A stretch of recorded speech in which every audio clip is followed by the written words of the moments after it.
Page number 379۔ سوال، طبقات مفسرین کا خاکہ مرتب کیجیے۔ جواب، طبقات مفسرین، بعض مورخین نے تفسیر کو 10 طبقوں میں تقسیم کیا ہے۔ نمبر 1، طبقہ اولا، یہ طبقہ رسول اللہ صلی اللہ علیہ وآلہ وسلم سے لے کر صحابہ اکرام تک پھیلا ہوا ہے۔ اس میں درج ذیل صحابہ کے نام لیے جا سکتے ہیں: خلفائے اربعہ، ابن عباس، ابن مسعود، ابی بن کعب، زید بن ثابت، عبداللہ بن زبیر، انس بن مالک، ابو ہریرہ، ابن عمر، ابو موسیٰ اشعری، جابر، عبداللہ بن عمر بن عاص۔ نمبر 2، طبقہ ثانیہ، یہ طبقہ تابعین سے شروع ہوتا ہے، یعنی وہ حضرات جنہوں نے صحابہ اکرام سے فیض حاصل کیا: مجاہد، عطا بن ابی رباح، اکرمہ، غلام ابن عباس، سعید ابن جبیر، حسن بصری، عطا ابن ابی سلمہ خراسانی، محمد بن کعب، ابو العالیہ ضحاک، قتادہ بن مسلم، ابو مالک، ربیع بن انس، عبد الرحمن بن زید۔ نمبر 3، طبقہ ثالثہ، یہ تابعین سے شروع ہوتا ہے: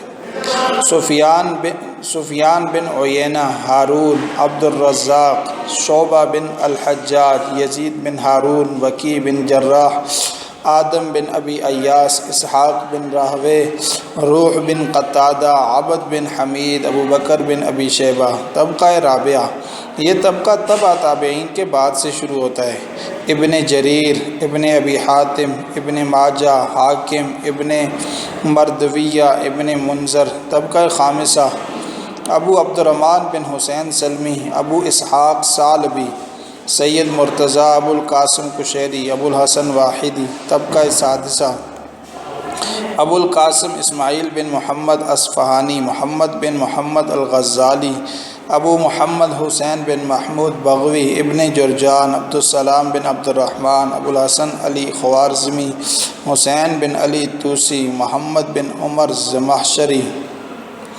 طبقہ سابعہ، امام فخر الدین رازی، قاضی ناصر الدین بیضاوی، ابو محمد روز بیان، امام ابو عبداللہ بن محمد بن احمد انصاری، موفق الدین احمد بن یوسف موصلی۔ طبقہ ثامنہ، آٹھواں، عبداللہ بن احمد بن محمود نصفی، ابن کثیر، شرف الدین، عبدالواحد ابن المنیر، قطب الدین محمود بن مسعود شیرازی، عبدالرحمن بن عمر جلال الدین۔ طبقہ تاسعہ، نواں طبقہ، شیخ جلال الدین محلی شافی، ملا مخدوم سالمی، جلال الدین سیوطی، عبد الرحمن ابن عمر، زین الدین علی بن احمد، شہاب الدین دولت آبادی، عبد الرحمن بن عمر بلکینی۔ 10واں طبقہ، ملا حسین کاشفی، ابو سعود محمد بن حماد حنفی۔ حقیقت وحی اور نزول وحی پر روشنی ڈالی۔ وحی کے معنی اشارہ کرنا، پیغام بھیجنا، خدا تعالیٰ کا کسی کے دل میں کچھ ڈال دینا۔ الہامی شرعی اصطلاح میں وحی سے مراد اللہ کا وہ پیغام جو کسی نبی یا رسول پر نازل ہو۔ بالفاظ دیگر، وحی اس علم کا نام ہے جو خدا تعالیٰ اپنے برگزیدہ بندوں پر انسانوں کی ہدایت کے لیے بھیجتا ہے، منکشف کرتا ہے۔ اہم نکات: نمبر 1، وحی خدا تعالیٰ کا پیغام ہے۔ نمبر 2، وحی صرف نبیوں اور رسولوں پر نازل ہوتی ہے۔ نمبر 3، وحی سے جو علم حاصل ہوتا ہے وہ ان اشیاء کے متعلق ہوتا ہے جو ظاہری حواس سے مخفی ہیں۔ نمبر 4، وحی سے حاصل ہونے والا علم کا ذریعہ عام ذرائع علم سے مختلف رہتا ہے۔ نمبر 5، وحی کا ادراک حسی ہوتا ہے اور نہ استدلال منطقی، بلکہ نبی ایک ناقابل بیان پیرائے میں بیک نئے حقائق سے آشنا ہو جاتا ہے۔ نمبر 6، وحی کے ذریعے حاصل ہونے والا علم معاشرتی زندگی سے بے تعلق نہیں ہوتا، بلکہ وہ زندگی ہی کی ہدایت کی اور شرع کے لیے ہوتا ہے۔ وحی کی صورتیں: اللہ تعالیٰ کا کسی انسان سے ہم کلام ہونے کی 3 صورتیں ہو سکتی ہیں۔ نمبر 1، اللہ تعالیٰ فرشتے کے ذریعے کلام فرمائے، مگر فرشتہ مجسم ہو کر آنکھوں کے سامنے نہ آئے، بلکہ براہ راست نبی کے دل پر نزول کرے، نبی کو دل ہی سے فرشتے اور اس کی آواز کا ادراک ہو۔ اس طریقہ وحی میں رسول اللہ صلی اللہ علیہ وسلم کو پہلے ایک گھنٹی کی سی آواز سنائی دیتی تھی، پھر حضرت جبرائیل وحی الہی کے ساتھ آپ کے قلب مبارک پر نزول فرماتے تھے۔ نمبر 2، اللہ تعالیٰ بلا واسطہ نورانی پردے کے پیچھے سے کلام فرمائے اور نبی کی قوت سامعہ سے براہ راست لطف اندوز ہو، لیکن آنکھوں کے آگے تجلیات حائل رہیں۔ حضرت موسیٰ علیہ السلام سے طور سینہ پر اسی انداز میں وحی میں کلام ہوا، رسول اللہ صلی اللہ علیہ وسلم کے ساتھ بھی معراج کی شب اسی انداز میں کلام ہوا۔ نمبر 3، یہ کہ فرشتہ مجسم ہو کر نبی کے سامنے آ کر اللہ تعالیٰ کا پیغام پہنچائے۔ جیسے ایک آدمی دوسرے آدمی سے خطاب کرتا ہے۔ اس صورت میں آنکھیں فرشتے کو اس کی ظاہری صورت میں دیکھ سکتی تھی، کان اس کی آواز کو سن سکتے تھے، بلکہ پاس بیٹھنے والے بھی گفتگو سن سکتے تھے۔ رسول اللہ صلی اللہ علیہ وسلم پر نازل ہونے وحی کی دو قسمیں، وحی مطلوع اور غیر مطلوع۔ وحی مطلوع یہ وحی قرآن مجید کے نام سے کتاب کی صورت میں موجود ہے جس کی تلاوت کی جاتی ہے۔ وحی غیر مطلوع ایسی وحی جس کی تلاوت نہیں کی جاتی۔ رسول اللہ صلی اللہ علیہ وسلم پر قرآن کے علاوہ جو باتیں منکشف ہوتی تھی وہ بھی وحی کا درجہ رکھتی تھی، جیسے رسول اللہ صلی اللہ علیہ وسلم نے خود فرمایا مجھے قرآن دیا گیا، اس کے مثل ایک اور چیز دی گئی۔ یہ چیز غیر مطلوع وحی ہے جسے سنت کا نام دیا جاتا ہے۔ ہمارا اصل موضوع وحی مطلوع ہے جو کتاب اللہ کی صورت میں موجود ہے۔ نزول قرآن مجید رسول اللہ صلی اللہ علیہ وسلم پر اللہ تعالیٰ کی طرف سے بذریعہ وحی نازل ہوا۔ پہلی وحی دعوی نبوت سے قبل رسول اللہ صلی اللہ علیہ وسلم عبادت اور ریاضت کے لیے غار حرا میں مکہ سے جو 3 میل کے فاصلے پر تشریف لے جایا کرتے تھے۔ ایک دن آپ غار حرا میں مصروف تھے کہ فرشتہ نازل ہوا جس نے کہا اقرا۔ آپ نے فرمایا ما انا بقارئ، میں پڑھا ہوا نہیں ہوں۔ فرشتے نے آپ کو زور سے بھینچا اور پھر کہا اقرا۔ آپ نے وہی فرمایا میں پڑھا ہوا نہیں ہوں۔ اس فرشتے نے آپ کو 3 بار بھینچا، تیسری مرتبہ کے بعد یہ یاد پڑھی اور آپ سے پڑھنے کی فرمائش کی، اقرا بسم ربک الذی خلق۔ انقطاع وحی، پہلی وحی کے نازل ہونے کے بعد کچھ عرصہ کے لیے وحی رک گئی۔ اس عرصہ کو فترۃ الوحی کے نام سے موسوم کیا جاتا ہے۔ وحی کے منقطع رہنے کے عرصے کے بارے میں اختلاف ہے، بعض کے نزدیک یہ عرصہ 3 سال پر ہے۔ ابن عباس کی روایت میں ایامن کا لفظ ہے، چند دن رکی رہی۔ تاریخی واقعات سے معلوم ہوتا ہے یہ عرصہ 6 ماہ سے زیادہ نہیں۔ علماء کرام کے نزدیک انقطاع وحی میں مندرجہ ذیل مسئلتیں تھیں۔ نمبر 1، وحی کی شدت ایسی کہ دوبارہ فوراً وحی آنے سے جسمانی قوت اس شدت اور جلال کا مقابلہ نہ کر سکتی تھی۔ نمبر 2، اللہ تعالیٰ کے ساتھ مکالمہ اور مخاطبہ میں ایک ایسا سرور ہوتا تھا جس پر دنیا کی تمام چیزیں قربان کی جا سکتی ہیں۔ اللہ تعالیٰ نے اس لذت اور سرور کا اشتیاق بڑھانے کے لیے عارضی طور پر وحی روک دی۔ نمبر 3، مخاطبین وحی یہ سمجھ لیں کہ محمد صلی اللہ علیہ وسلم اپنی طرف سے یہ باتیں نہیں گھڑتے بلکہ قادر مطلق کی تعلیم پا کر لوگوں کے سامنے بیان کرتے ہیں۔ وحی کا اجرا، انقطاع وحی کے کچھ عرصہ بعد وحی کا سلسلہ برابر ہو گیا۔ یہ سلسلہ 22 سال 2 ماہ 22 دن تک جاری رہا، حتیٰ کہ قرآن مجید مکمل ہو گیا۔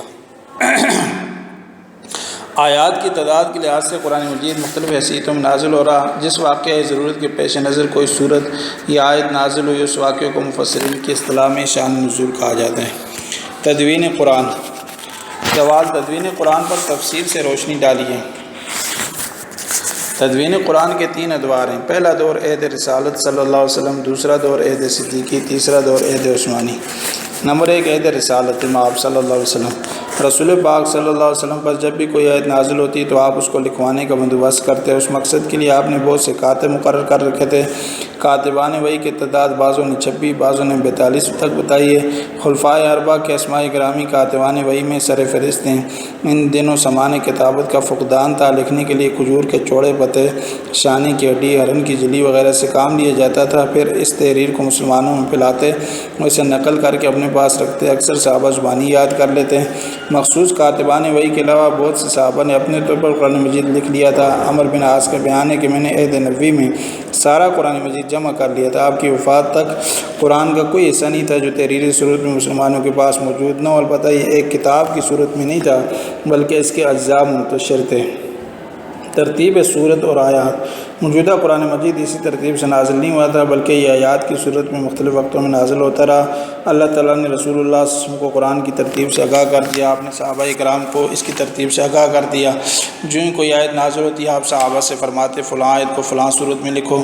چنانچہ جمع و ترتیب کا کام آیات نبوی میں ہی طے پا گیا۔ قرآن مجید کی موجودہ ترتیب اسی وقت سے چلی آ رہی ہے۔ دور صدیقی، رسول اللہ صلی اللہ علیہ وسلم کی وفات کے بعد ابو بکر صدیق رضی اللہ تعالیٰ عنہ کے زمانے میں مسلمہ کذاب کے خلاف جنگ یمامہ میں 1200 کے قریب صحابہ شہید ہو گئے، جن میں 700 قرآن کے حافظ تھے۔ اسی طرح حفظ قرآن کو ناقابل تلافی نقصان پہنچا۔ حضرت عمر نے حفاظ قرآن کی شہادت کا یہ عالم دیکھ کر ابو بکر صدیق سے عرض کی اگر یہی عالم رہا تو قرآن مجید کے بہت سے اجزاء کھو جائیں گے، لہٰذا بہتر یہ ہوگا کہ قرآن کو ایک کتابی صورت میں جمع کر دیے جائیں۔ ابو بکر صدیق رضی اللہ تعالیٰ عنہ نے زید بن ثابت کو قرآن کے جمع کرنے پر مأمور کیا، جو عہد رسالت میں کاتب وحی رہ چکے تھے۔ چنانچہ ابو بکر صدیق کے حکم سے حضرت زید کے پاس وہ تمام نوشتے لائے گئے جو حضور پاک صلی اللہ علیہ وسلم نے خاص اہتمام سے لکھوائے تھے۔ اس طرح دیگر صحابہ کے پاس قرآن کے جو مسودات تھے وہ سب اکٹھے کر لیے گئے۔ حضرت زید کسی آیت کو لکھنے سے پہلے ان تحریروں اور مجموعوں سے تلاش کرتے، پھر حفاظ قرآن کی یادداشت سے مقابلہ کر کے لکھ لیتے تھے۔ حضرت زید نے کمال احتیاط کے بعد قرآن مجید کا جو نسخہ تیار کیا وہ ترتیب و تہذیب بلکہ ہر لحاظ سے وہی قرآن تھا جو حضور پر نازل ہوا تھا۔ اسے مصحف کا نام سے یاد کیا جاتا تھا۔ حضرت زید کا نسخہ الگ الگ صحیفوں میں تھا، جو پہلے ابوبکر صدیق کی تعویل میں رہا، پھر ان کے جانشین حضرت عمر کی حفاظت میں آ گیا۔ ان کے بعد یہ نسخہ ام المؤمنین حضرت حفصہ کے سپرد کر دیا گیا۔ دور عثمانی غنی رسول پاک صلی اللہ علیہ وسلم خاندان قریش سے تعلق رکھتے تھے، اس لیے آپ قریشی لب و لہجہ میں قرآن پڑھتے تھے۔ جب مختلف قبائل کے لوگ حلقہ بگوش اسلام ہوئے، انہوں نے اپنی لب و لہجہ میں قرآن پڑھنا شروع کر دیا۔ حضرت عثمان کے دور میں جب اسلام دور دور تک پھیل گیا تو غیر عرب مسلمانوں کو عربوں کی شاگردی کرنا پڑی۔ عربوں میں قرات کا اختلاف تھا، اس لیے نو مسلموں میں بھی اس کا اثر نمودار ہوا۔ پھر ہوا یوں کہ حضرت حذیفہ بن یمان آرمینیا کے محاذ پر سپہ سالاری کے فرائض سر انجام دے رہے تھے۔ انہوں نے دیکھا کہ بعض مسلمان اپنی قرت کو صحیح تصور کر کے دوسروں کی قرت کو غلط تصور کر رہے تھے۔ کچھ قریب نہ تھا کہ فتنہ برپا ہو جائے۔ چنانچہ 25 ہجری میں جب حضرت حذیفہ حج کو کرنے گئے تو انہوں نے یہ ماجرا حضرت عثمان کو سنایا۔ انہوں نے صحابہ سے مشورہ کیا، سب بیک زبان ہو کر امت کو ایک قرآن پر جمع کرنے چاہیے۔ چنانچہ قرآن مجید قریشی لب و لہجے میں پڑھا جاتا تھا، لہٰذا اس اختلاف کو رفع کرنے کے لیے قریشی لہجے کو اختیار کرنا چاہیے۔ حضرت عثمان نے حضرت حفصہ کے ہاں سے ابو بکر کا وہ نسخہ منگوا کر زید بن ثابت دیگر صحابہ اور مشتمل ایک بورڈ کا حکم دیا، وہ اس کی نقلیں تیار کریں۔ قریشی لہجے کے مطابق قرآن مجید کی نقلیں تیار کی گئی، ہر صوبے کے مرکز میں ایک نسخہ بھیج دیا گیا۔ حضرت عثمان نے ایک نسخہ اپنے پاس رکھا جو مصحف الامام کے نام سے مشہور ہے۔ حضرت عثمان نے قرآن کے جو نسخے باہر بھیجے، ہر نسخے کے ساتھ اس شہر میں ایک خاص قاری کو بھیجا کہ تاکہ لوگ اسی لہجے کے مطابق تلاوت کریں اور اپنے لیے قرآن کی نقول بھی تیار کر لیں۔ حضرت عثمان نے صحابہ کے مشورے سے فرمان جاری کیا کہ جہاں کہیں علیحدہ قرتوں میں قرآن کے نسخے انہیں تلف کر دیے جائے تاکہ اختلاف کے امکان نہ رہے۔ یہ کام 30 ہجری میں انجام پذیر ہوا۔ حضرت عثمان اسی عظیم خدمت کی وجہ سے جامع القرآن کہلائے۔ قرآن کی افاقیت پر نوٹ لکھیں۔ قرآن مجید کی افاقیت۔ حضرت محمد صلی اللہ علیہ وسلم کی بعثت سے قبل مذہب کا تصور یہ تھا کہ یہ دنیاوی زندگی کے ساتھ ساتھ ایک ضمیمہ کی حیثیت رکھتا ہے۔ اس کا زیادہ تر تعلق اخروی زندگی سے، اس کا تعلق اس رشتے سے جو انسان اور اس کے معبود کے درمیان ہے۔ جس شخص کو نجات کے بلند مراتب حاصل کرنا ہو وہ دنیاوی زندگی کے تمام شعبوں سے بے نیاز ہو کر صرف مذہبی کا ہو کر رہ جائے۔ جس شخص کو صرف نجات مطلوب ہو، خواہش رکھے کہ معبود اس پر نظر عنایت رکھے، اس کے لیے اتنا کافی ہے کہ وہ مذہب کو دنیاوی زندگی کے ساتھ بطور ضمیمہ لگائے رکھے۔ مذہب کا یہ تصور رکھنے والے لوگ مذہب اور دنیا کو دو الگ الگ چیزیں سمجھتے تھے۔ قرآن مجید نے انسان کو یہ تصور دیا کہ دین اور دنیا دو مختلف چیزیں نہیں ہیں۔ مذہب دنیاوی زندگی کی فلاح و بہبود کے راستے میں تعین کرتا ہے اور اخروی زندگی کے لیے نجات حاصل کرنے کے ذرائع فراہم کرتا ہے۔ قرآن مجید بنی نوع انسان کے لیے ہر انسان استفادہ حاصل کر سکتا ہے۔ یہ کسی خاص فرقہ، گروہ، قوم یا نسل کے لیے مخصوص نہیں ہے، بلکہ اس میں ایسے اصول و قواعد اور قوانین پیش کیے گئے ہیں جن پر عمل پیرا ہو کر ہر انسان دنیاوی اخروی زندگی میں کامیابی کامرانی حاصل کر سکتا ہے۔ قرآن مجید دنیا کو دعوت دیتا ہے کہ اس کے دستور العمل کو اپنا کر خوشحال اور کامیاب زندگی بسر کرے۔ قرآن انسانی زندگی کے تمام شعبوں پر حاوی ہے۔ یہ وہ نظریہ حیات ہے جو زندگی کے ہر مسئلے کا تصفیہ کرتا ہے۔ قرآن انسان پر واضح کرتا ہے کہ انسان پر خدا کے کیا حقوق ہیں، خود اس کے اپنے نفس کے کیا حقوق ہیں، ماں باپ، بیوی بچوں، عزیزوں، رشتہ داروں، پڑوسیوں، ہم مذہبوں، غیر مذہب والوں، دشمنوں، دوستوں کے سارے نوع انسانی حتیٰ کہ کائنات کی ہر چیز اور قوت کے کیا حقوق ہیں۔ وہ تمام حقوقوں کے درمیان عدل قائم کرتا ہے۔ قرآن روئے زمین کے بسنے والوں کو بتاتا ہے کہ زمین اور پوری کائنات کو اللہ تعالیٰ کے سوا کوئی مالک نہیں، اکیلا اللہ ہے، وہی اقتدار اعلیٰ کا مالک ہے، اور اس دنیا پر اللہ تعالیٰ کی نیابت کے فرائض انسان انجام دے سکتا ہے بشرط کہ اعمال و کردار میں بہتر ہو۔ اللہ تعالیٰ نے اپنے احکام اسی نبی رسول کے ذریعے انسانوں تک پہنچائے ہیں۔ سب سے آخری نبی حضرت محمد صلی اللہ علیہ وسلم ہیں، جن پر وحی کے ذریعے قرآن کی صورت میں اللہ نے احکام نازل فرمائے۔ المختصر قرآن کا نظام زندگی لا عمل فراہم کرتا ہے۔ یہ انسانوں کے لیے صحیفہ ہدایت ہے۔ قرآن بنی نوع انسان کو عقل و بصیرت سے کام لینے، ذہن و بصیرت کو صرف کرنے کی دعوت دیتا ہے۔ اس کی تعلیم ابدی اور عالمگیر ہے۔ اس کی افاقیت، اس کی ابدیت کی دلیل ہے، فرمان ہے الہی ہے، ان هو الا ذکر للعالمین، کہ یہ قرآن تمام جہان والوں کے لیے نصیحت ہے۔ تفسیر کی ضرورت اور اہمیت پر روشنی ڈالیے۔ جواب: تفسیر کی ضرورت اور اہمیت از روئے قرآن مجید۔ قرآن مجید سے یہ واضح ہوتی ہے قرآن کی تشریح رسول اللہ صلی اللہ علیہ وسلم نے خود فرمائی۔ پہلے شارح اور مفسر رسول پاک صلی اللہ علیہ وسلم ہے۔ ارشاد الہی ہے، لقد من اللہ علی المؤمنین، یقیناً اللہ نے مومنوں پر احسان کیا جب انہی میں سے ایک رسول بھیجا جو ان پر اس کی آیتیں پڑھتا ہے، انہیں پاک کرتا ہے، انہیں کتاب و حکمت سکھاتا ہے۔ اس میں 4 فرائض نبوت میں سے ایک فرض تعلیم قرآن ہے۔ تعلیم صرف الفاظ کے پڑھ دینے کا نام نہیں بلکہ تشریح اور تفسیر بھی ہے۔ جیسے دوسری جگہ آتا ہے کہ ہم نے تیری طرف ذکر بھیجا تاکہ تو لوگوں کے لیے کھول کر بیان کرے جو ان کی طرف اتارا گیا تاکہ وہ فکر سے کام لیں۔ تبیین کلام تشریح و تفسیر کا دوسرا نام ہے۔ تفسیر کی ضرورت از روئے حدیث۔ رسول پاک صلی اللہ علیہ وسلم نے قرآن کی تفسیر اپنے قول و فعل سے فرمائی۔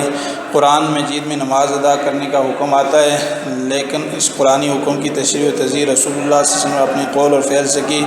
مختلف ارکان نماز میں کیا پڑھا جائے، ارکان کو کیسے ادا کیا جائے، ایسے زکوٰۃ کا حکم ہے قرآن میں اجمالاً بیان کیا گیا۔ رسول اللہ صلی اللہ علیہ وسلم کی ذات فرمائی حدیث سے واضح ہے کہ رسول پاک صلی اللہ علیہ وسلم نے تفسیر کے سیکھنے کا بھی حکم دیا۔ چنانچہ ایک حدیث میں سورہ حدید اور اس کی تفسیر لکھو۔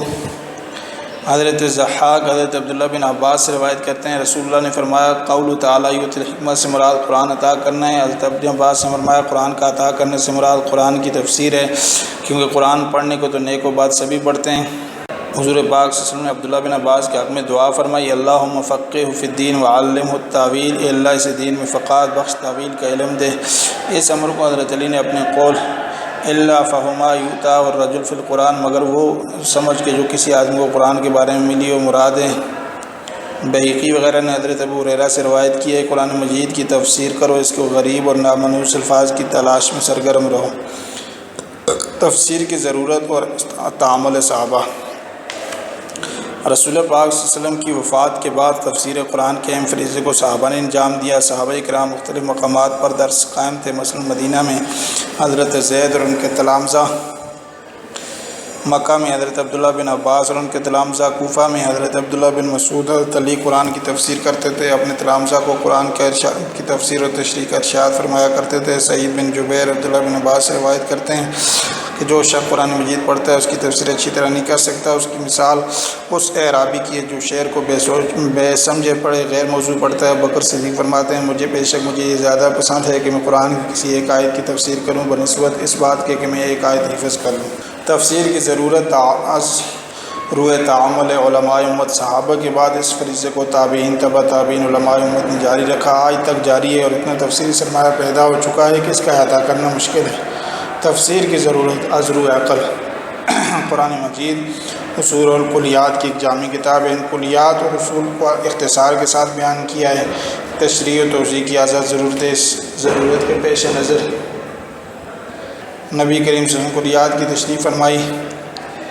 اگر آپ تشریح نہ فرماتے تو عوام کے لیے قرآن مجید ایک مغلق کتاب بن جاتی، اس لیے عقل اس بات کا تقاضا کرتی ہے کہ قرآن مجید کو سمجھانے کے لیے اس کے مشکل مقامات کی تفسیر بیان کی جائے۔ نمبر 379 سوال طبقات مفسرین کا خاکہ مرتب کیجیے۔ جواب: طبقات مفسرین، بعض مورخین نے تفسیر کو 10 طبقوں میں تقسیم کیا ہے۔ نمبر 1 طبقہ اولیٰ، یہ طبقہ رسول اللہ صلی اللہ علیہ وآلہ وسلم سے لے کر صحابہ اکرام تک پھیلا ہوا ہے۔ اس میں درج ذیل صحابہ کے نام لیے جا سکتے ہیں: خلفائے اربعہ، ابن عباس، ابن مسعود، ابی بن کعب، زید بن ثابت، عبداللہ بن زبیر، انس بن مالک، ابو ہریرہ، ابن عمر، ابو موسیٰ اشعری، جابر، عبداللہ بن عمر بن عاص۔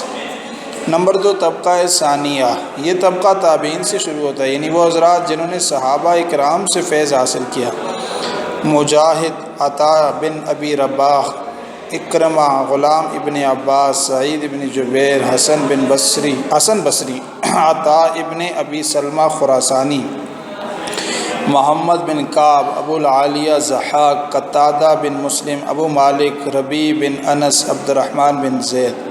نمبر 3 طبقہ ثالثہ، یہ تابعین سے شروع ہوتا ہے۔ سفیان بن عیینہ، ہارون، عبد الرزاق، شعبہ بن الحجاج، یزید بن ہارون، وکیع بن جراح، آدم بن ابی ایاس، اسحاق بن راہوے، روح بن قتادہ، عبد بن حمید، ابو بکر بن ابی شیبہ۔ طبقہ رابعہ، یہ طبقہ تبع تابعین کے بعد سے شروع ہوتا ہے۔ ابن جریر، ابن ابی حاتم، ابن ماجہ، حاکم، ابن مردویہ، ابن منذر۔ طبقہ خامسہ، ابو عبد الرحمن بن حسین سلمی، ابو اسحاق ثعلبی، سید مرتضیٰ، ابو القاسم قشیری، ابو الحسن واحدی۔ طبقہ سادسہ، ابو القاسم اسماعیل بن محمد اصفہانی، محمد بن محمد الغزالی، ابو محمد حسین بن محمود بغوی، ابن جرجان، عبدالسلام بن عبد الرحمن، ابو الحسن علی خوارزمی، حسین بن علی توسی، محمد بن عمر زمخشری۔ طبقہ سابعہ، امام فخر الدین رازی، قاضی ناصر الدین بیضاوی، ابو محمد روز بیان، امام ابو عبداللہ بن محمد بن احمد انصاری، موفق الدین احمد بن یوسف موصلی۔ طبقہ ثامنہ، آٹھواں، عبداللہ بن احمد بن محمود نصفی، ابن کثیر، شرف الدین، عبدالواحد ابن المنیر، قطب الدین محمود بن مسعود شیرازی، عبدالرحمن بن عمر جلال الدین۔ طبقہ تاسعہ، نواں طبقہ، شیخ جلال الدین محلی شافی، ملا مخدوم سالمی، جلال الدین سیوطی، عبد الرحمن ابن عمر، زین الدین علی بن احمد، شہاب الدین دولت آبادی، عبد الرحمن بن عمر بلکینی۔ 10واں طبقہ، ملا حسین کاشفی، ابو سعود محمد بن حماد حنفی۔ حقیقت وحی اور نزول وحی پر روشنی ڈالی۔ وحی کے معنی اشارہ کرنا، پیغام بھیجنا، خدا تعالیٰ کا کسی کے دل میں کچھ ڈال دینا۔ الہامی شرعی اصطلاح میں وحی سے مراد اللہ کا وہ پیغام جو کسی نبی یا رسول پر نازل ہو۔ بالفاظ دیگر، وحی اس علم کا نام ہے جو خدا تعالیٰ اپنے برگزیدہ بندوں پر انسانوں کی ہدایت کے لیے بھیجتا ہے، منکشف کرتا ہے۔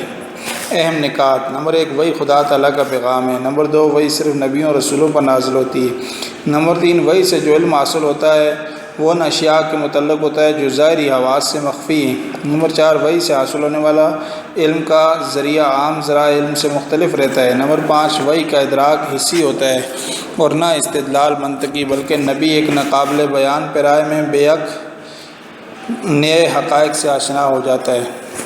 نمبر 6، وحی کے ذریعے حاصل ہونے والا علم معاشرتی زندگی سے بے تعلق نہیں ہوتا، بلکہ وہ زندگی ہی کی ہدایت کی اور شرع کے لیے ہوتا ہے۔ وحی کی صورتیں: اللہ تعالیٰ کا کسی انسان سے ہم کلام ہونے کی 3 صورتیں ہو سکتی ہیں۔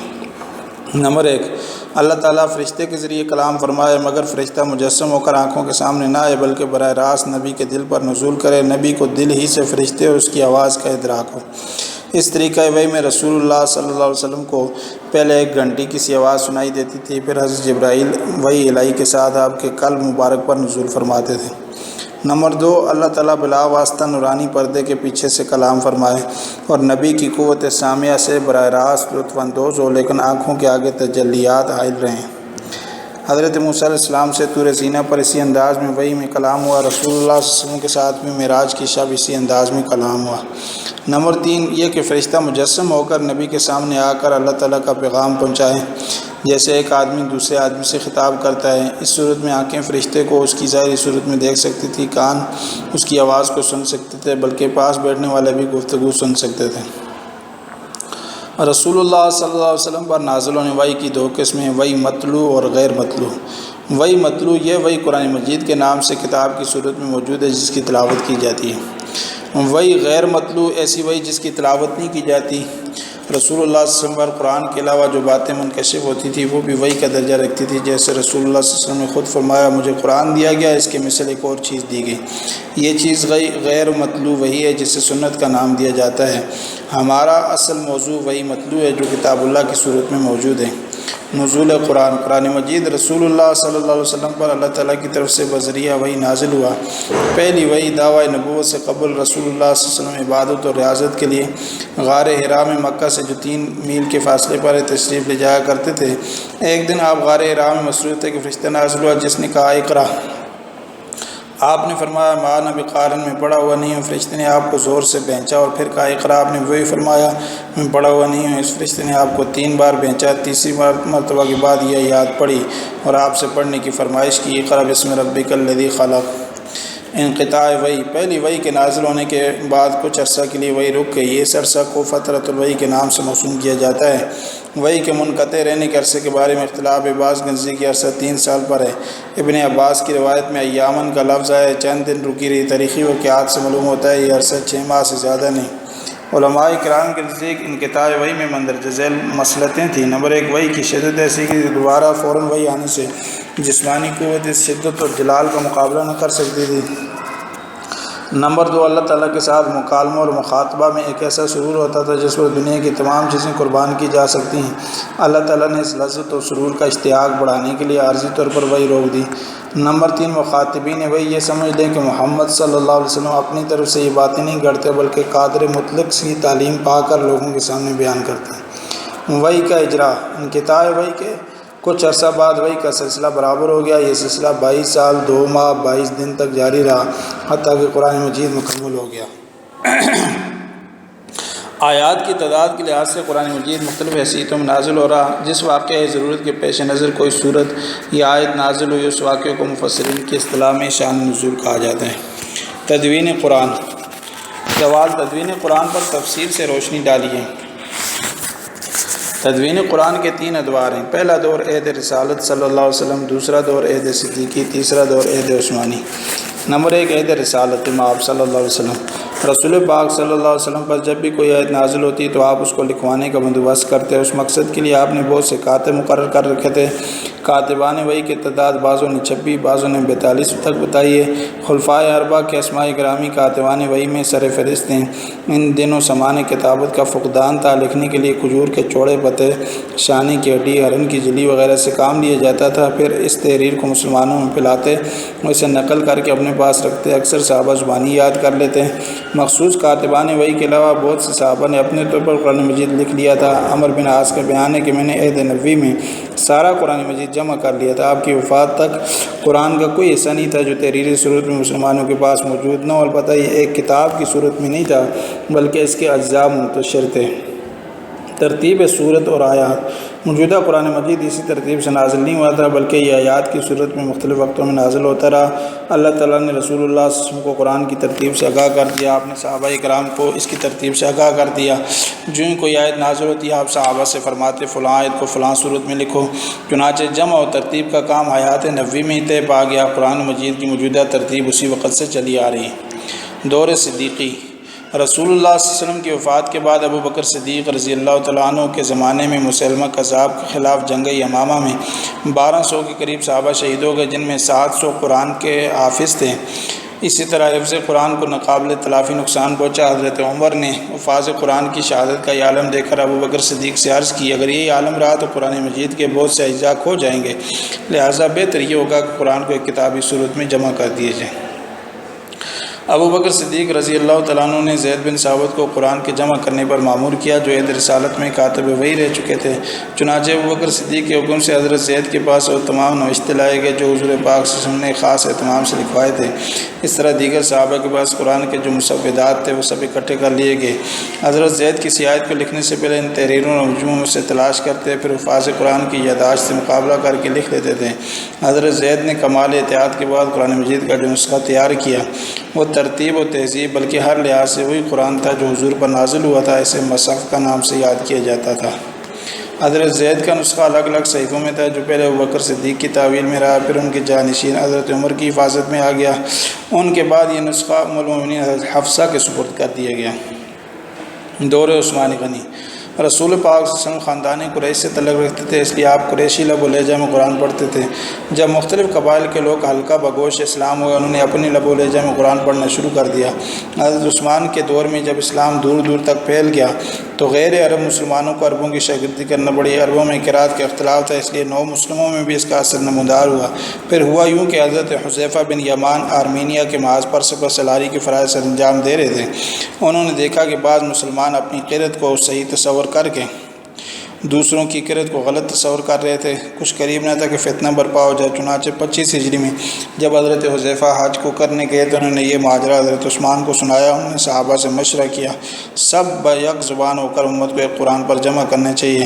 چنانچہ قرآن مجید قریشی لب و لہجے میں پڑھا جاتا تھا، لہٰذا اس اختلاف کو رفع کرنے کے لیے قریشی لہجے کو اختیار کرنا چاہیے۔ حضرت عثمان نے حضرت حفصہ کے ہاں سے ابو بکر کا وہ نسخہ منگوا کر زید بن ثابت دیگر صحابہ اور مشتمل ایک بورڈ کا حکم دیا، وہ اس کی نقلیں تیار کریں۔ قریشی لہجے کے مطابق قرآن مجید کی نقلیں تیار کی گئی، ہر صوبے کے مرکز میں ایک نسخہ بھیج دیا گیا۔ حضرت عثمان نے ایک نسخہ اپنے پاس رکھا جو مصحف الامام کے نام سے مشہور ہے۔ حضرت عثمان نے قرآن کے جو نسخے باہر بھیجے، ہر نسخے کے ساتھ اس شہر میں ایک خاص قاری کو بھیجا کہ تاکہ لوگ اسی لہجے کے مطابق تلاوت کریں اور اپنے لیے قرآن کی نقول بھی تیار کر لیں۔ حضرت عثمان نے صحابہ کے مشورے سے فرمان جاری کیا کہ جہاں کہیں علیحدہ قرتوں میں قرآن کے نسخے انہیں تلف کر دیے جائے تاکہ اختلاف کے امکان نہ رہے۔ یہ کام 30 ہجری میں انجام پذیر ہوا۔ حضرت عثمان اسی عظیم خدمت کی وجہ سے جامع القرآن کہلائے۔ قرآن کی افاقیت پر نوٹ لکھیں۔ قرآن مجید کی افاقیت۔ حضرت محمد صلی اللہ علیہ وسلم کی بعثت سے قبل مذہب کا تصور یہ تھا کہ یہ دنیاوی زندگی کے ساتھ ساتھ ایک ضمیمہ کی حیثیت رکھتا ہے۔ اس کا زیادہ تر تعلق اخروی زندگی سے، اس کا تعلق اس رشتے سے جو انسان اور اس کے معبود کے درمیان ہے۔ جس شخص کو نجات کے بلند مراتب حاصل کرنا ہو وہ دنیاوی زندگی کے تمام شعبوں سے بے نیاز ہو کر صرف مذہبی کا ہو کر رہ جائے۔ جس شخص کو صرف نجات مطلوب ہو، خواہش رکھے کہ معبود اس پر نظر عنایت رکھے، اس کے لیے اتنا کافی ہے کہ وہ مذہب کو دنیاوی زندگی کے ساتھ بطور ضمیمہ لگائے رکھے۔ مذہب کا یہ تصور رکھنے والے لوگ مذہب اور دنیا کو دو الگ الگ چیزیں سمجھتے تھے۔ قرآن مجید نے انسان کو یہ تصور دیا کہ دین اور دنیا دو مختلف چیزیں نہیں ہیں۔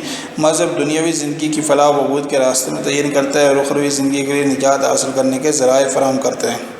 قرآن مجید بنی نوع انسان کے لیے ہر انسان استفادہ حاصل کر سکتا ہے۔ یہ کسی خاص فرقہ، گروہ، قوم یا نسل کے لیے مخصوص نہیں ہے، بلکہ اس میں ایسے اصول و قواعد اور قوانین پیش کیے گئے ہیں جن پر عمل پیرا ہو کر ہر انسان دنیاوی اخروی زندگی میں کامیابی، کامرانی حاصل کر سکتا ہے۔ قرآن مجید دنیا کو دعوت دیتا ہے کہ وہ اس کے دستور العمل کو اپنا کر خوشحال اور کامیاب زندگی بسر کرے۔ قرآن انسانی زندگی کے تمام شعبوں پر حاوی ہے۔ یہ وہ نظریہ حیات ہے جو زندگی کے ہر مسئلے کا تصفیہ کرتا ہے۔ قرآن انسان پر واضح کرتا ہے کہ انسان پر خدا کے کیا حقوق ہیں، خود اس کے اپنے نفس کے کیا حقوق ہیں، ماں باپ، بیوی بچوں، عزیزوں، رشتہ داروں، پڑوسیوں، ہم مذہبوں، غیر مذہب والوں، دشمنوں، دوستوں کے سارے نوع انسانی حتیٰ کہ کائنات کی ہر چیز اور قوت کے کیا حقوق ہیں۔ وہ تمام حقوقوں کے درمیان عدل قائم کرتا ہے۔ قرآن روئے زمین کے بسنے والوں کو بتاتا ہے کہ زمین اور پوری کائنات کو اللہ تعالیٰ کے سوا کوئی مالک نہیں، اکیلا اللہ ہے، وہی اقتدار اعلیٰ کا مالک ہے، اور اس دنیا پر اللہ تعالیٰ کی نیابت کے فرائض انسان انجام دے سکتا ہے بشرط کہ اعمال و کردار میں بہتر ہو۔ اللہ تعالیٰ نے اپنے احکام اسی نبی یا رسول کے ذریعے انسانوں تک پہنچائے ہیں۔ سب سے آخری نبی حضرت محمد صلی اللہ علیہ وسلم ہیں جن پر وحی کے ذریعے قرآن کی صورت میں اللہ نے احکام نازل فرمائے۔ المختصر قرآن کا نظام زندگی لا عمل فراہم کرتا ہے۔ یہ انسانوں کے لیے صحیفہ ہدایت ہے۔ قرآن بنی نوع انسان کو عقل و بصیرت سے کام لینے، ذہن و بصیرت کو صرف کرنے کی دعوت دیتا ہے۔ اس کی تعلیم ابدی اور عالمگیر ہے۔ اس کی افاقیت اس کی ابدیت کی دلیل ہے، فرمان ہے الہی ہے، ان هو الا ذکر للعالمین، کہ یہ قرآن تمام جہان والوں کے لیے نصیحت ہے۔ تفسیر کی ضرورت اور اہمیت پر روشنی ڈالیے۔ جواب: تفسیر کی ضرورت اور اہمیت از روئے قرآن مجید۔ قرآن مجید سے یہ واضح ہوتی ہے قرآن کی تشریح رسول اللہ صلی اللہ علیہ وسلم نے خود فرمائی۔ پہلے شارح اور مفسر رسول پاک صلی اللہ علیہ وسلم ہے۔ ارشاد الہی ہے، لقد من اللہ علی المؤمنین، یقیناً اللہ نے مومنوں پر احسان کیا جب انہی میں سے ایک رسول بھیجا جو ان پر اس کی آیتیں پڑھتا ہے، انہیں پاک کرتا ہے، انہیں کتاب و حکمت سکھاتا ہے۔ اس میں 4 فرائض نبوت میں سے ایک فرض تعلیم قرآن ہے۔ تعلیم صرف الفاظ کے پڑھ دینے کا نام نہیں بلکہ تشریح اور تفسیر بھی ہے۔ جیسے دوسری جگہ آتا ہے کہ ہم نے تیری طرف ذکر بھیجا تاکہ تو لوگوں کے لیے کھول کر بیان کرے جو ان کی طرف اتارا گیا تاکہ وہ فکر سے کام لیں۔ تبیین کلام تشریح و تفسیر کا دوسرا نام ہے۔ تفسیر کی ضرورت از روئے حدیث۔ رسول پاک صلی اللہ علیہ وسلم نے قرآن کی تفسیر اپنے قول و فعل سے فرمائی۔ قرآن مجید میں نماز ادا کرنے کا حکم آتا ہے، لیکن اس قرآنی حکم کی تشریح و تذیع رسول اللہ صلی اللہ علیہ وسلم نے اپنے قول اور فعل سے کی۔ مختلف ارکان نماز میں کیا پڑھا جائے، ارکان کو کیسے ادا کیا جائے، ایسے زکوٰۃ کا حکم ہے قرآن میں اجمالاً بیان کیا گیا۔ رسول اللہ صلی اللہ علیہ وسلم کی ذات فرمائی حدیث سے واضح ہے کہ رسول پاک صلی اللہ علیہ وسلم نے تفسیر کے سیکھنے کا بھی حکم دیا۔ چنانچہ ایک حدیث میں سورہ حدید اور اس کی تفسیر لکھو۔ حضرت ضحاک حضرت عبداللہ بن عباس سے روایت کرتے ہیں، رسول اللہ نے فرمایا قول تعالیٰ یؤتی الحکمت سے مراد قرآن عطا کرنا ہے۔ حضرت ابن عباس نے فرمایا قرآن کا عطا کرنے سے مراد قرآن کی تفسیر ہے، کیونکہ قرآن پڑھنے کو تو نیک و بد سبھی پڑھتے ہیں۔ حضور پاک صلی اللہ علیہ وسلم نے عبداللہ بن عباس کے حق میں دعا فرمائی، اللہم فقہہ فی الدین وعلمہ التاویل، اے اللہ اسے دین میں فقاہت بخش، تاویل کا علم دے۔ اس امر کو حضرت علی نے اپنے قول اللہ فہما یوتا اور رجل فی القرآن، مگر وہ سمجھ کے جو کسی آدمی کو قرآن کے بارے میں ملی وہ مراد ہے۔ بہقی وغیرہ نے حضرت ابو ہریرہ سے روایت کی ہے قرآن مجید کی تفسیر کرو، اس کو غریب اور نامنوس الفاظ کی تلاش میں سرگرم رہو۔ تفسیر کی ضرورت اور تعامل صحابہ۔ رسول پاک صلی اللہ علیہ وسلم کی وفات کے بعد تفسیر قرآن کے اہم فریضے کو صحابہ نے انجام دیا۔ صحابہ کرام مختلف مقامات پر درس قائم تھے، مثلا مدینہ میں حضرت زید اور ان کے تلامذہ، مکہ میں حضرت عبداللہ بن عباس اور ان کے تلامذہ، کوفہ میں حضرت عبداللہ بن مسعود، حضرت علی قرآن کی تفسیر کرتے تھے، اپنے تلامذہ کو قرآن کے ارشاد کی تفسیر اور تشریح کا ارشاد فرمایا کرتے تھے۔ سعید بن جبیر عبداللہ بن عباس سے روایت کرتے ہیں کہ جو شخص قرآن مجید پڑھتا ہے اس کی تفسیر اچھی طرح نہیں کر سکتا، اس کی مثال اس اعرابی کی ہے جو شعر کو بے سمجھے پڑھے غیر موضوع پڑھتا ہے۔ بکر صدیق فرماتے ہیں مجھے یہ زیادہ پسند ہے کہ میں قرآن کی کسی ایک آیت کی تفسیر کروں بنسبت اس بات کے کہ میں ایک آیت حفظ کر لوں۔ تفسیر کی ضرورت از روح تعامل علماء امت۔ صحابہ کے بعد اس فریضے کو تابعین، تبع تابعین، علماء امت نے جاری رکھا، آج تک جاری ہے، اور اتنا تفسیری سرمایہ پیدا ہو چکا ہے کہ اس کا احاطہ کرنا مشکل ہے۔ تفسیر کی ضرورت از روح عقل۔ قرآن مجید اصول اور کلیات کی ایک جامع کتاب ہے، ان کلیات اور اصول کو اختصار کے ساتھ بیان کیا ہے۔ تشریح و توضیح کی آزاد ضرورت کے پیش نظر نبی کریم صلی اللہ علیہ وسلم کلیات کی تشریح فرمائی۔ اگر آپ تشریح نہ فرماتے تو عوام کے لیے قرآن مجید ایک مغلق کتاب بن جاتی، اس لیے عقل اس بات کا تقاضا کرتی ہے کہ قرآن مجید کو سمجھانے کے لیے اس کے مشکل مقامات کی تفسیر بیان کی جائے۔ پیج نمبر 387 اصول تفسیر۔ قرآن مجید میں دو قسم کی آیات ہیں، محکمات اور متشابہات۔ قرآن مجید میں آتا ہے هو الذی انزل علیک الکتاب منہ آیات محکمات ہن ام الکتاب واخر متشابہات۔ خدا وہ ذات ہے جس نے تجھ پر کتاب نازل کی، اس میں کچھ آیات محکم ہیں جو کتاب کی اصل ہیں اور کچھ متشابہات ہیں۔ متشابہات سے مراد وہ آیات ہیں جن کے ایک سے زیادہ معنی ہیں۔ کسی متشابہ آیت کا مفہوم متعین کرنے کے لیے محکمات کو سامنے رکھنا چاہیے، کیونکہ متشابہات محکمات کے تابع ہیں۔ نمبر 2، نظم قرآن کا خیال رکھنا۔ قرآن مجید ایک حکیم ہستی کی طرف سے نازل ہوا ہے، اس وجہ سے ہر آیت کا دوسری آیت کے ساتھ، ہر صورت کا دوسری صورت کے ساتھ ایک نہایت ہی گہرا تعلق اور ربط ہے۔ تفسیر قرآن کرتے ہوئے اس ربط کو سمجھنا ضروری ہے۔ بہت سے لوگ نظم کی تلاش کی غیر اہم کاوش تصور کرتے ہیں، وہ قرآن کی بے نظمی کو ہی اعجاز قرار دیتے ہیں، جس کا نتیجہ یہ ہوا کہ وہ قرآن کے غوامض اور رموز پر اطلاع پانے سے قاصر رہتے ہیں۔ نمبر 3، سنت اور حدیث پر عبور ضروری ہے۔ رسول پاک صلی اللہ علیہ وسلم پر قرآن نازل ہوا، آپ نے اپنے قول فعل کے ذریعے اس کی تشریح کی، وہ تشریح سنت اور حدیث کے ذریعے ہم تک پہنچی۔ اس وجہ سے سنت اور حدیث کو نظر انداز کر کے قرآن مجید کی تفسیر کرنا ایک بہت بڑا فتنے کا دروازہ کھولنا ہے۔ مختلف ادوار میں ایسے لوگ پائے جاتے رہے جو قرآن کو سمجھنے کے لیے احادیث اور سنت کو ضروری نہیں سمجھتے تھے، یہ ان کی بڑی لغزش اور غلطی ہی تھی۔ نمبر 4، اقوال صحابہ کا جاننا۔ فہم قرآن کے لیے صحابہ کرام کے اقوال نہایت ہی قیمتی سرمایہ ہیں۔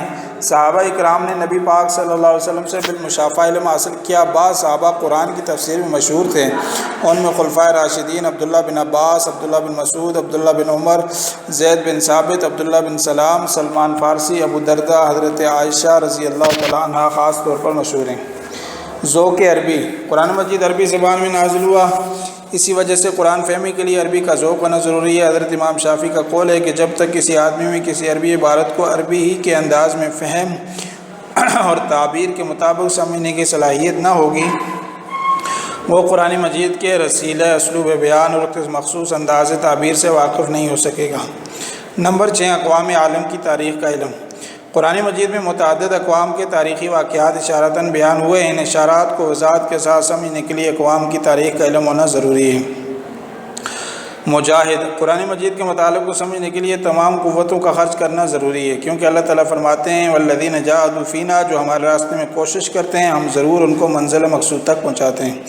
طہارت نفس، قرآن مجید کے سمجھنے کے لیے متقی ہونا ضروری ہے۔ قرآن مجید کی روح سے متقی وہ ہے جس کا عقیدہ صحیح ہو، اعمال صحیح ہو، مصیبت میں ثابت قدم رہے، بقدر ہمت دوسروں کی ہمدردی کرنے والا ہو، اللہ کا تقوی اختیار کرے۔ قرآن مجید تمہیں سکھائے گا لا یمسہ الا المطہرون، سأصرف عن آیاتی الذین یتکبرون فی الارض، یعنی متکبرین کو بھی قرآن سمجھ میں نہیں آتا۔ اسماء الہیہ اور الہی تقدیس و تنزیہ کے خلاف کسی لفظ کے معنی نہ کیے جائیں۔ اس اصل کو چھوڑنے کی وجہ سے بعض مفسرین نے خطرناک لغزشیں کھائی ہیں۔ تفسیر کرتے وقت یہ ضروری ہے کہ مفسر دیکھ لے کہ تفسیر خدا تعالیٰ کے اسماء یا اس کی صفات کے خلاف تو نہیں، اس کی تفسیر خدا تعالیٰ کی کسی صفت پر ذات تو نہیں پڑ رہی۔ مثلا انا نسینا، ان کے معنی یہ کرنا کہ ہم انہیں بھول گئے، خدا کی صفت کے خلاف ہے۔ نسیہ کے معنی ترک بھی لغت عرب میں ہے، اس وجہ سے شاید کے معنی یہ کریں گے کہ ہم نے انہیں چھوڑ دیا، وہو خادعہم، وہ خدا کو دھوکہ دینے والا ہے۔ یہ معنی خلاف اسماء الہیہ ہیں۔ خدا کے معنی چھوڑنے کا بھی ہیں، عرب کا محاورہ ہے فلا کان یعطی فخدا۔ نمبر 10، سنن الہیہ ثابتہ کے خلاف تفسیر کرنا۔ قرآن مجید اللہ تعالیٰ کا قول ہے، کائنات اللہ تعالیٰ کا فعل ہے۔ اللہ کے قول و فعل میں کئی طرح مطابقت ہے، اس وجہ سے اللہ تعالیٰ کے قول کی تفسیر کرتے وقت سنن الہیہ کا بھی خیال رکھیں، ایسا نہ ہو کہ تفسیر اللہ کے فعل کے خلاف ہو جائے۔ عرف عام سے جس کو معروف کہتے ہیں معانی باہر نہ نکلیں، نور قلب کے خلاف نہ ہو۔ صحبت صالحین، فہم قرآن کے لیے صادقین کی صحبت بہت ضروری ہے۔ ہم دیکھتے ہیں دنیاوی علوم بغیر استاد کی رہنمائی کا حاصل نہیں ہوتے۔ کیا قرآن مجید خدا کے رازوں کا مجموعہ ہے؟ بغیر کسی استاد کے کیسے سمجھ میں آ سکتا ہے؟ بزرگوں کی صحبت روحانی نکھار پیدا کرتی ہے، ان کے علم سے بقدر استعداد مستفیض ہونے کا موقع نصیب ہوتا ہے۔ اسی وجہ سے قرآن مجید میں آتا ہے کونوا مع الصادقین، یعنی سچوں کی صحبت اختیار کریں۔ تفسیر مقاصد قرآن کے مطاعت ہو۔ قرآن مجید کے مطالعے سے معلوم ہوتا ہے قرآن مجید کے نزول کے کچھ مقاصد ہیں، ان مقاصد کو پیش نظر رکھنا چاہیے۔ تلاوت قرآن کسی علم کو کمال تک پہنچانے کے لیے اس علم کو اپنا اوڑھنا بچھونا ضروری ہے۔ اس علم کی دل میں پختگی اور روشنی پیدا ہوتی ہے۔ قرآن مجید کی تلاوت میں غور و فکر کے ساتھ ضروری ہے تاکہ فہم قرآن پیدا ہو۔ تفسیر القرآن بالقرآن، قرآن مجید میں ایک مسئلہ اشارتاً بیان ہوا ہے، دوسری جگہ تفسیر سے اس لیے مفسر کو ضروری ہے کہ ان القرآن یفسر بعضہ ببعض، قرآن بعض کی تفسیر کرتا ہے۔ آسمانی صحیفوں کا علم، تمام مذاہب کی کتب انسانی ہاتھوں کی قطع ورد سے محفوظ نہیں رہتا، پھر بھی قرآن مجید کے فہم کے لیے کافی مدد دیتی ہیں۔ قرآن مجید نے خود اقرار کیا ہے کہ ان میں ہدایت اور نور کا سامان موجود ہے۔ صرف و نحو کا جاننا ضروری ہے۔ بعض اوقات قرآن کے اسرار و رموز میں صرف و نحو رہنمائی کرتی ہے، عجیب و غریب نکات نکلاتے ہیں، اس وجہ سے بعض مفسرین نے صرف و نحو کا جاننا ضروری قرار دیا۔ دعا، متذکرہ بالا اصول لکھنے کے بعد یہ کہنا ضروری ہے کہ مفسر کے لازمی ہے کہ وہ اللہ تعالیٰ سے دعا بھی کرتا رہے کہ قرآن کے اسرار و رموز کھلتے رہیں۔ رسول پاک صلی اللہ علیہ وسلم جو محبت وحی تھے وہ بھی رب زدنی علما کا وظیفہ کرتے تھے۔ بلا امتی کیسے اس سے بے نیاز ہو سکتے ہیں۔ پاک و ہند میں تفسیر قرآن کا جائزہ لیجیے۔ سوال، پاک و ہند میں تفسیر و تراجم قرآن۔ ہندوستان میں مسلمانوں کی آمد کے ساتھ ہی ان کی مقدس کتاب قرآن کریم کے درس و تدریس کا سلسلہ شروع ہو چکا تھا، لیکن چونکہ آنے والے عرب تھے اس لیے انہیں قرآن حکیم کے سمجھنے میں دقت پیش نہیں آتی تھی۔ بعد میں محمود غزنوی کے دور میں تبلیغ کا سلسلہ شروع ہوا تو قرآن کے مطالب زبانی بیان کیے جانے لگے۔ تحریری کام کا آغاز مغلیہ دور میں ہوا۔ اس زبانوں میں مختلف زبانوں میں قرآن کی تفسیر لکھی جانے لگی، سب کا احاطہ کرنا مشکل ہے۔ ہم ذیل میں لکھی گئی چند ایک کا تذکرہ کریں گے۔ عربی تفسیر، عربی مسلمانوں کی دینی زبان ہے۔ علاقائی زبانوں کی ترویج و اشاعت کے باوجود عربی زبان سے مسلمانوں کی عقیدت بدستور قائم رہی۔ چنانچہ آج سے 500 سال پہلے تفسیر نفیسی کا آغاز ہوا تو ابتداء میں عربی زبان میں ہی تفسیر لکھی گئی۔ اس عادت میں ہر دور کے علماء نے حصہ لیا، ہر ایک نے اپنی استطاعت کے مطابق اس کار خیر میں حصہ لیا۔ اس کا سب تفسیروں کا ذکر تو نہیں کیا جا سکتا، چند ایک ہیں۔ نمبر 1 تفسیر الرحمن و تیسیر المنان از علاء الدین علی بن احمد محامی 835 ہجری۔ اس تفسیر کو تفسیر الرحمانی کہتے ہیں۔ اس کا انداز تفسیر جلالین کا ہے۔ مفسر نے قرآنی قصص کو مختصر طور پر بیان کیا، صورتوں اور آیات کے سبب نزول باہمی ربط کو خاص طور پر بیان کیا، صورتوں کے نام کی وجہ تسبیح بیان کی۔ خاص بات یہ ہے کہ بسم اللہ کا ترجمہ اور تشریح ہر صورت کے مضمون کے مطابق ہے۔ نمبر 2 شؤون المنزلات از علی تقی برہان پوری۔ اس تفسیر میں آیات کا سبب معلن نزول بیان کیا گیا، خاص طور پر آیات کی نحوی لسانیاتی توضیح بیان کی گئی۔ نمبر 3 تفسیر محمدی از شیخ محمد بن احمد میاں بن ناظر گجراتی۔ اس تفسیر میں صورتوں کے باہمی ربط کو واضح کیا گیا۔ نمبر 4 منبع نفائس العیون از شیخ مبارک بن شیخ خضر ناگاپوری۔ اس تفسیر میں ادبی رنگ نمایاں ہے۔ نمبر 5 سوات الالہام از ابو الفضل فیضی۔ یہ شیخ مبارک کا بیٹا اکبر کا ملک شعرات ہے۔ اس نے اس تفسیر میں علمی ادبی کمال کا یہ نمونہ دکھایا، صنعت موملہ کا استعمال کیا اور قرآن حکیم کی بے نقط تفسیر کی ہے۔ اس انداز کو اختیار کرنے سے مطالب میں ابہام پیدا ہو گیا ہے۔ نمبر 6 جب شغب حب شغب از عبدالاحد بن امام علی۔ اس تفسیر کمال یہ ہے کہ اس میں صنعت منقوطہ کا استعمال کیا گیا، یعنی اللہ ہر لفظ نقطہ دار ہے۔ اس سے بھی توضیح میں ابہام پیدا ہو گیا۔ نمبر 7 ترجمۃ الکتاب از محب اللہ الہٰبادی۔ انہوں نے اپنی تفسیر میں تصوف کا پہلو اختیار کیا۔ ابن العربی کے نظریات کی تشہیر میں اتنا کمال کر دکھایا کہ ابن عربی ہند کا لقب پڑ گیا۔ ان کے پیش نظر وحدت الوجود کا نظریہ رہا۔ نمبر 8 تفسیرات احمدیہ فی بیان الآیات الشرعیہ از احمد بن ابو سعید۔ ان کو مولانا جیون کہا جاتا ہے، یہ اورنگزیب عالمگیر کے استاد تھے۔ انہوں نے تفسیر میں احکام کو پیش نظر رکھا، اوامر اور نواہی بیان کی۔ نمبر 2 مجمع التاویل فی اسرار التنزیل از احمد بن قاسم، یہ بادشاہ کے متوسلین میں سے تھے۔ نمبر 10 ثواقب التنزیل فی اشارات التاویل از علی اصغر بن عبد الصمد کنوجی۔ نمبر 11 فتح الخبیر بما لا بد من حفظہ فی علم التفسیر از ضیاء ولی اللہ نے حدیث کے ذریعے قرآن کی تشریح کی۔ نمبر 12 تفسیر مظہری قاضی ثناء اللہ پانیپتی۔ انہوں نے اپنی تفسیر کا نام اپنے مرشد مظہر جانا کے شہید کے نام پر تفسیر مظہری رکھا۔ اس میں عارفانہ فقیانہ مباحث حنفی مسئلوں کو پیش نظر رکھا گیا 7 جلدوں میں۔ نمبر 13 مقدمہ تفسیر عبدالعزیز از شاہ عبدالعزیز بن شاہ ولی اللہ۔ نمبر 14 غرائب القرآن و رغائب القرآن از نظام الدین حسن بن محمد بن حسین شافی قمی مشہور بنظام العارج۔ اس تفسیر میں مختلف علوم کی تفصیلی بحث ہے۔ یہ بلحاظ ترتیب و مواد بہترین تفسیر ہے۔ یہ تفسیر کشاف اور تفسیر کبیر کے ہم پلہ شمار کی جاتی ہے۔ نمبر 15 فتح البیان فی مقاصد القرآن از نواب سید صدیق حسن خان۔ انہوں نے نامکمل تفسیر لکھی جس کا نام نیل المرام فی احکام القرآن ہے۔ نمبر 16 تفسیر القرآن بکلام الرحمن از ثناء اللہ امرتسری۔ قرآن کی تفسیر قرآن کی یاد سے کی گئی، ان کے حوالہ جات بھی دیے گئے۔ نمبر 17 روائع القرآن فی فضائل امناء الرحمن از مفتی محمد عباس۔ اس میں فکر و تحقیق پر بہت زیادہ زور دیا گیا۔ نمبر 18 نظام القرآن و تعویل الفرقان بالفرقان از حمید الدین فرائی۔ 19 مشکلات القرآن از سید انور شاہ کشمیری۔ فارسی تفسیر فارسی مغلیہ دور میں سرکاری زبان کی حیثیت رکھتی تھی، تمام کاروبار سلطنت اسی زبان میں ہوتا تھا، اس لیے اس زمانے میں فارسی تفسیر پر بھی کام ہوا۔ مشہور تفسیر نمبر 1 بحر مواج از ملک العلماء قاضی شہاب الدین احمد بن شمس الدین بن عمر زاولی غزنوی دولت آبادی۔ یہ فارسی کی ضخیم تفسیر ہے۔ نمبر 2 حکیم فتح اللہ شیرازی نے فارسی زبان میں تفسیر لکھی۔ نمبر 3 اورنگزیب عالمگیر کے دور میں محمد امین صدیقی نے تفسیر امینی لکھی۔ نمبر 4 مرزا نور الدین عالی نے نعمت عظمیٰ کے نام سے فارسی زبان میں تفسیر لکھی۔ نمبر 5 شاہ ولی اللہ نے فارسی زبان میں فتح الرحمن بترجمۃ القرآن لکھی۔ نمبر 6 شاہ ولی اللہ کے بیٹے شاہ عبدالعزیز نے فتح العزیز کے نام سے تفسیر لکھی جو تفسیر عزیزی کے نام سے مشہور ہے۔ نمبر 7 سید ابوالقاسم رضوی کشمیری لاہوری نے لوامع التنزیل و سوات التاویل کے نام سے فارسی زبان میں تفسیر لکھی جس میں اہل سنت و شیعہ عقائد کے بارے میں مناظرات اور مباحث موجود ہیں۔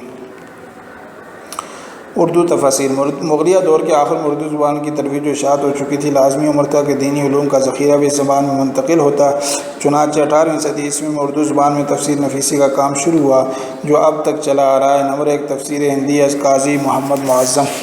نمبر 2 بصائر القرآن از نکت شاہ جہان پوری۔ نمبر 3 تفسیر وہابی از عبدالصمد دلیر جنگ، یہ تفسیر 4 ضخیم جلدوں میں۔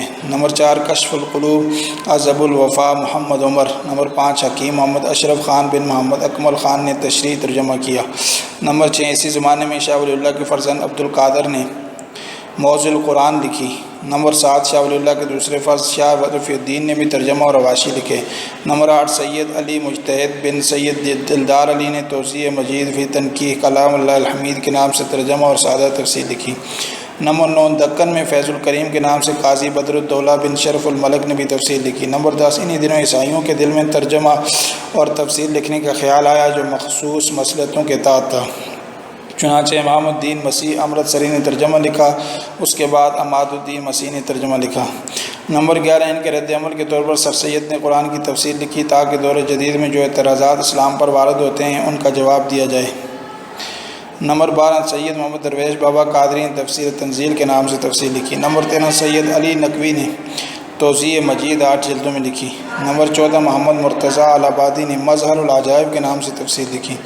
نمبر 15 غایت البرہان فی تعویل القرآن کے نام سے سید محمد حسن رئیس امروہہ نے تفسیر لکھی۔ نمبر 16 سر سید احمد خان کی تفسیر میں بعض عقائد عام مسلک سے ہٹ کر بیان ہوتے جس میں علماء میں شدید رد عمل ہوا، چنانچہ عماد علی رئیس سونی پت نے سر سید کے رد میں عمدۃ البیان تفسیر لکھی۔ نمبر 17 رؤوف احمد نقشبندی نے تفسیر رؤوفی لکھی۔ نمبر 18 عبدالحق حقانی نے فتح المنان کے نام سے تفسیر لکھی جو بہت مقبول ہوئی، تفسیر حقانی کے نام سے مشہور ہوئی۔ اس میں آیات کے ترجمے کے ساتھ ساتھ آیات کے شان نزول، ترکیب نحوی اور انداز واعظانہ، اسلوب مناظرانہ، اس میں تصوف کے مسائل بھی آ گئے۔ 19 حمائل القرآن کے نام سے عبدالحکیم خان نے تفسیر لکھی جو قرآن کی تفسیر قرآن کی آیات سے۔ 20 اسی زمانے میں ڈپٹی نذیر احمد کا ترجمہ اور تفسیر خاصا مشہور ہوا۔ 21 سید محمد حسین نے تنویر البیان کے نام سے تفسیر لکھی جو شیعہ مسلک پر مبنی تھی۔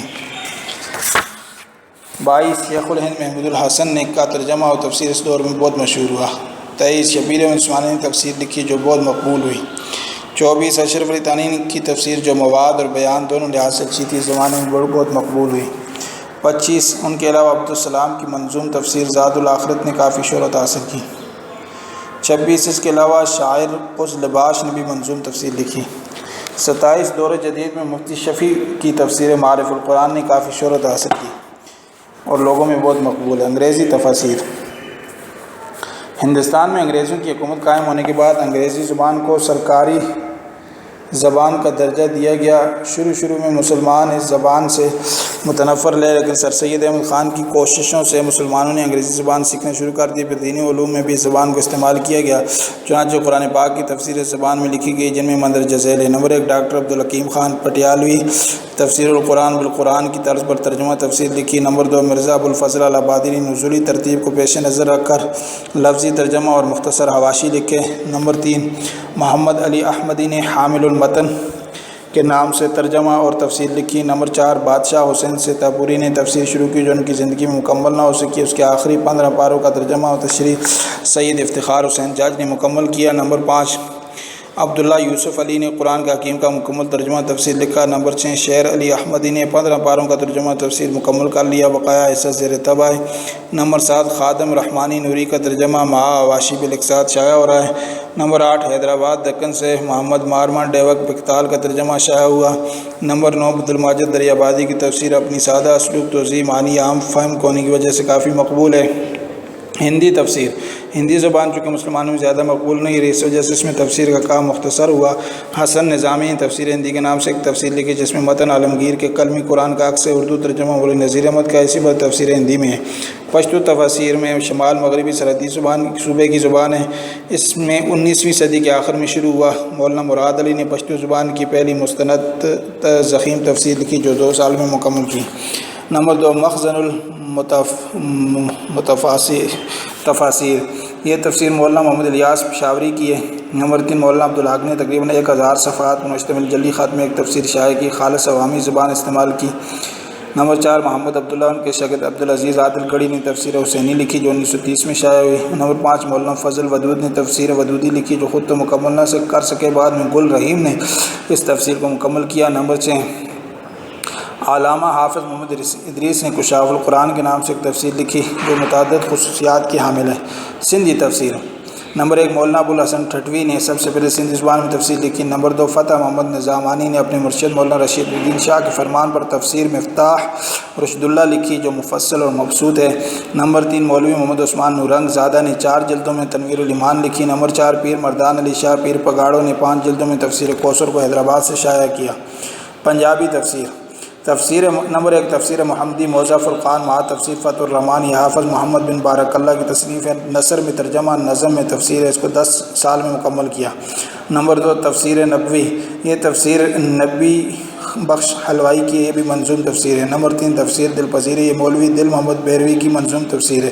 نمبر 4 عبدالغفور اسلم کی تفسیر گجرات سے شائع، ان تفسیر کے علاوہ ہندوستان میں قرآن حریف کے مختلف زبانوں میں ترجمے ہوئے، ان کی تعداد کے پیش نظر ان کے احاطہ کرنا بہت مشکل ہے۔ چند ترجمے مشہور ہیں۔ تراجم قرآن اردو۔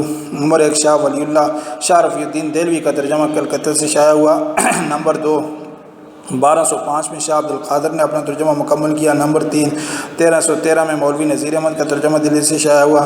نمبر 4 1326 میں اشرف علی تھانوی کا ترجمہ شائع ہوا۔ نمبر 5 1303 میں مراد آباد سے مولانا احمد رضا خان کا ترجمہ شائع ہوا۔ نمبر 6 1343 میں خواجہ حسن نظامی کا ترجمہ دلی سے شائع ہوا۔ نمبر 7 1373 میں حکیم احمد شجاع مولانا ابوالحسن کے تراجم تفسیروں کے ساتھ لاہور سے شائع ہوئے۔ فارسی تراجم قرآن۔ نمبر 1 حسن بن محمد القمی المعروف نظام نشاپوری نے 8ویں صدی میں قرآن حکیم کا ترجمہ کیا۔ نمبر 2 نوح حالانی سندھی نے قرآن مجید کا ترجمہ کیا۔ نمبر 3 محمد امین نے 1135 ہجری میں قرآن حکیم کا ترجمہ مکمل کیا۔ پشتو تراجم قرآن محمد عبدالحق دربنگوی نے پشتو زبان میں قرآن حکیم کا ترجمہ شائع کیا۔ سندھی تراجم قرآن پہلا سندھی ترجمہ اخوند عزیز اللہ نے کیا۔ نمبر 2 مولانا تاج محمود صاحب نے قرآن کا سندھی ترجمہ کیا، یہ مولانا عبید اللہ سندھی کے مربی تھے۔ نمبر 3 مولانا محمد مدنی صاحب نے ایک ترجمہ کیا۔ ہندی تراجم قرآن سب سے پہلا ترجمہ ہندو راجہ مہروک نے 1831 میں کروایا جو عراقی نوجوان نے کیا۔ نمبر 2 پادری ڈاکٹر احمد شاہ مسیح نے قرآن کا مکمل ہندی ترجمہ کیا۔ نمبر 3 مکمل ہندی ترجمہ مولانا احمد بشیر صاحب فرنگی مال نے کیا۔ نمبر 4 ابو سلیم محمد عبدالحی صاحب نے مکمل ترجمہ مہامتن 1944 میں کیا۔ پنجابی تراجم قرآن نمبر 1 منظوم ترجمہ محمد علی فائق نے 65,000 اشعار پر مشتمل کیا جو اولین ترجمہ شمار کیا جاتا ہے۔ نمبر 2 مولوی فیروز الدین نے قرآن حکیم کا ترجمہ کیا۔ نمبر 3 محمد حفیظ الرحمان بہاولپوری نے 1959 میں جو ہے 1956 میں ترجمہ قرآن شائع کیا۔ صدق اللہ العظیم۔